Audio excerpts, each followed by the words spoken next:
Bonjour tout le monde et bienvenue dans cette vidéo où ici on va s'occuper de faire des retours en arrière, des retours dans le temps et de manipuler ces différents commits de façon adéquate. Vous allez voir que j'irai pas extrêmement loin parce qu'il va falloir comprendre les branches et ça ce sont des vidéos après, mais je vous donne une simple méthode pour faire des retours arrière, pour voir un petit peu ce qui se passe. On revient sur notre code, donc on a été arrêté au titre 2 et en fait j'ai envie de tout nettoyer. Je vais reprendre de zéro, j'ai pas fait énorme de modifications. Attention, je répète, je n'ai pas fait énormément de modifications, donc je peux me permettre ce que je vais faire. Je veux supprimer toute l'historique, je veux plus rien. Voilà. Bon, il y a différentes méthodes, il y en a une un peu violente, pourquoi pas. Rappelez-vous que tout votre repo, le local repository est dans le dossier .git, le dossier caché. Eh ben, je vais me le supprimer. Voilà. Alors oui, c'est pas très propre. Non, j'ai pas fait énorme de modifications, donc non, ça me choque pas des masses. Par contre, je vais reprendre. Oui, guide graph. Oui, mon guide. Ah bon? Et pourquoi j'ai plus guide graph?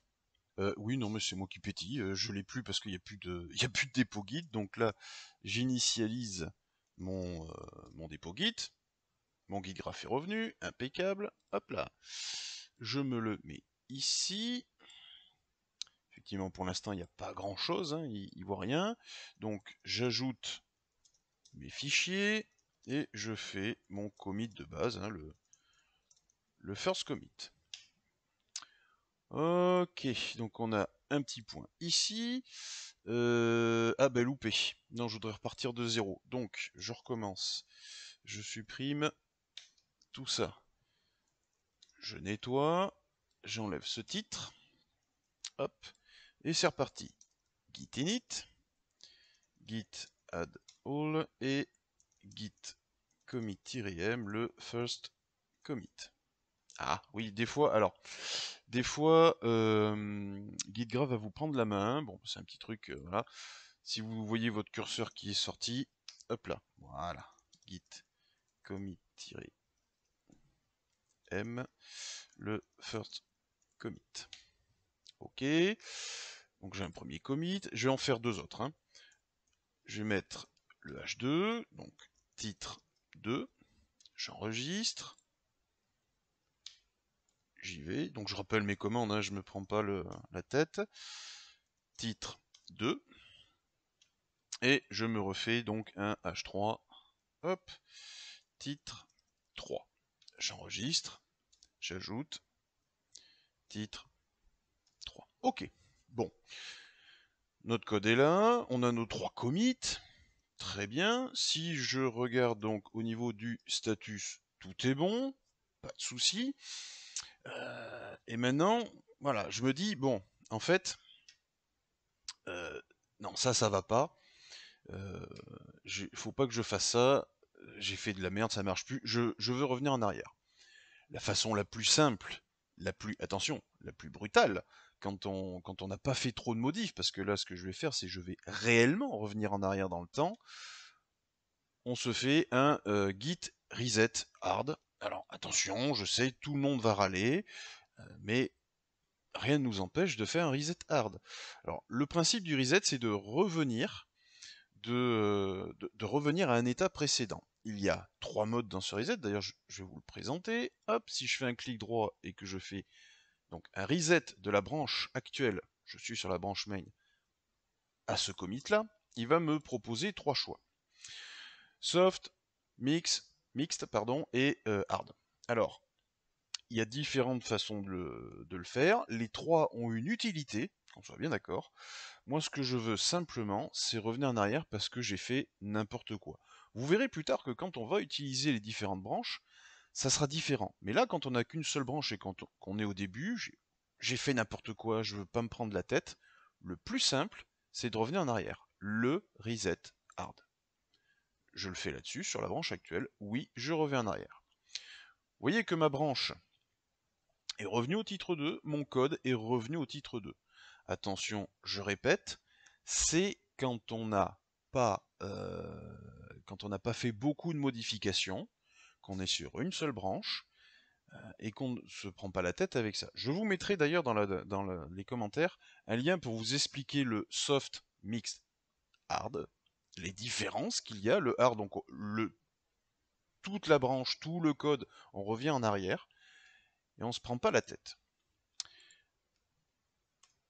Je continue, je remets mon titre 3. Hop, donc du coup, je me refais un git commit. Titre 3. Ok. Et j'ai bien ma branche qui est là. Alors, c'est ici qu'il faut bien comprendre, parce que ça va potentiellement générer des erreurs, mais je vais vous montrer pourquoi. C'est ici qu'il faut bien comprendre comment ça marche dans le temps. Alors, ce qu'on peut regarder, tiens d'ailleurs, avant, oui, je mettrai ça dans la note plus tard. Ce qu'on peut regarder, bon, je vais le faire de suite. Hop, si besoin, retour. Attention, si pas trop de modifs.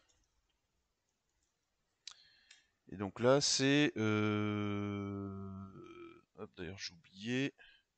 Donc le hashtag, c'est pour dire que c'est une commande, hein, c'est une écriture standard. Hop, c'est un git reset-hard. Et donc ici, le commit ID. Donc c'est le 6CCAD là que vous voyez dans les numéros de commit. Bah, vous mettez ça, et puis c'est bon. Ok. Je reviens ici. Et non, pour l'instant, je vais pas m'en occuper de ça. Ok. Il y a un truc qu'il faut bien comprendre, c'est le cheminement donc. Si je reviens dans ma ligne de commande, parce qu'il y a quelque chose que GitGraph ne montre pas. Si je fais un git log, vous avez l'historique complet de vos commits. Mais bon, ça fait trop d'informations, donc en soi, je tape Q pour quitter, je vais faire un git log, et tu me mets ça sur une seule ligne à chaque fois, donc les commits sur une seule ligne. Ça fait, vous voyez, quelque chose d'un peu plus propre. C'est cette notion-là, le head et le main. Main, je vous avais dit, c'est votre branche. Head, j'avais commencé à en parler dans une autre vidéo. Au tout début, c'était un dossier de configuration. Si le main, c'est votre branche, le head, c'est là où vous en êtes actuellement. Vous, votre code. Si je reviens ici, par exemple, je fais un checkout sur titre 2. Donc mon code est revenu en arrière, vous voyez, il m'a mis main en attente, parce qu'en plus j'avais des commits. Si je reprends là, à l'état actuel des choses, mon id, il est ici. Et on est plus sûr, il nous montre plus le côté main, alors on peut retrouver, pour la bonne et simple raison que nous, on en est au titre 2. Bon.